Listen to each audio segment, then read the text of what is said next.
This was yesterday. The president came out, said if he has to, he's going to activate the military, get the military out there to break up all these protesters. Well, and yeah, he's right in a lot of ways because, they're not doing this peacefully. Okay, let me back this up. It says, President Trump's address to the nation activates military in response to violent protests 6/1/2020. Now, this is something else. This is just one of the crises. First, people, we had the coronavirus. And that knocked the crap out of America, didn't it? Then you got all these protests going on around the United States over police brutality. And you can blame the Supreme Court for a lot of that with their no-knock warrants and protecting the police and stuff. Okay, we got one more crisis coming up, and I need the president to get off his butt.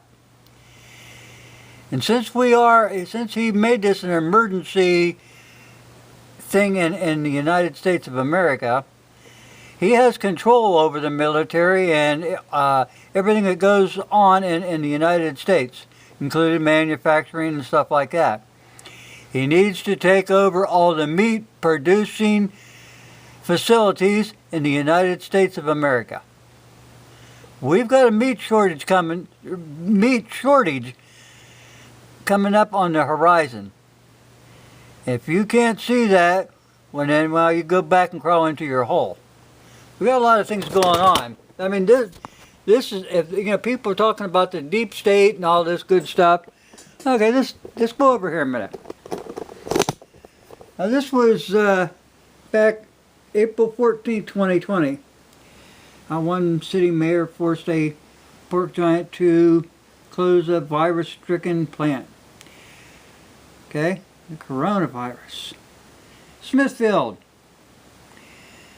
Now, we've got a big-ass problem in the United States of America when all these doggone meat-producing facilities are owned by a communist, outside-influenced country, China. And here's one of the biggest problems, and I want you to think about this. Okay, a former marketing interpreter realized early April that his city was turning into a hot spot of the coronavirus, and the infection was spreading most rapidly among the 3,700 workers at a pork processing plant owned by Smithfield Foods on the bank of the Big Sioux River just north of the city limit. Now, here's the thing, people. And I want you to look at this. Most of the workers at the plant, all these doggone meat-producing plants, I don't care where you go, most are immigrants. They speak 26 different languages. They are easily manipulated.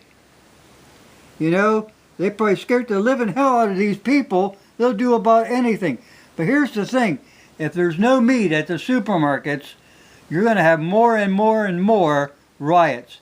The president needs to declare a state of emergency and take over all of the meat-producing facilities in the United States of America before this really hits home. There's too many crises coming up. Now here's something else. This is yesterday. A monkey, and just keep this in the back of your mind, because I don't know if this will ever turn into something else.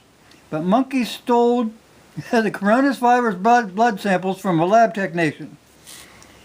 So you might want to watch out for your bananas too, because it says sounds bananas, but authorities in India say a troop of monkeys attacked a medical official, stole blood samples belonging to the patients who had tested positive for coronavirus. So anyway, they caught the monkey up in the tree, and he's eating the vials of the samples, of the blood samples. So what we're gonna do? Have the next thing gonna be monkey virus? This is in India. I'll get this date in there. June 1st, 2020.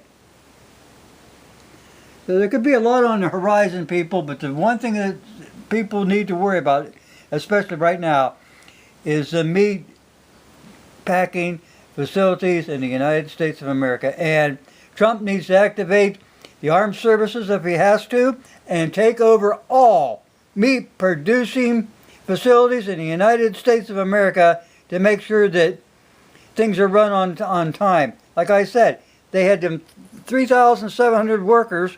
85% of them are immigrants. They are easily moved to this direction, move that direction, anything so they can stay here and make money and feed their families. You understand that? The president needs to take these over before they end up shutting down all these meat producing places just to prove a point that they can kill all the Americans they want to. No one should have a monopoly over the food. And we let this happen. Your Congress people, let this happen. Democrats and Republicans both. Okay, that's kind of my rant for today. Maybe tomorrow too, who knows? But people, like I said, most of these people, they're immigrants, and they speak 26 different languages. That should be a warning bell going off in your head. Smithfield is not the only one. They all do it.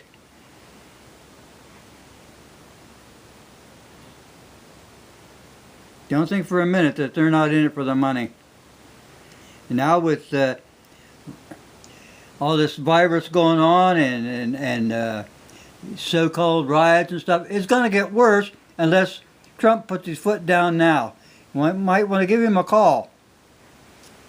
Don't waste your time on your stupid ass representatives and congressmen and senators.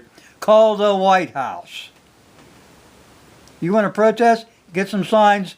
Go out there and tell Trump to take over the meat producing facilities in the United States of America. Get these people out of our food supply. Thank you.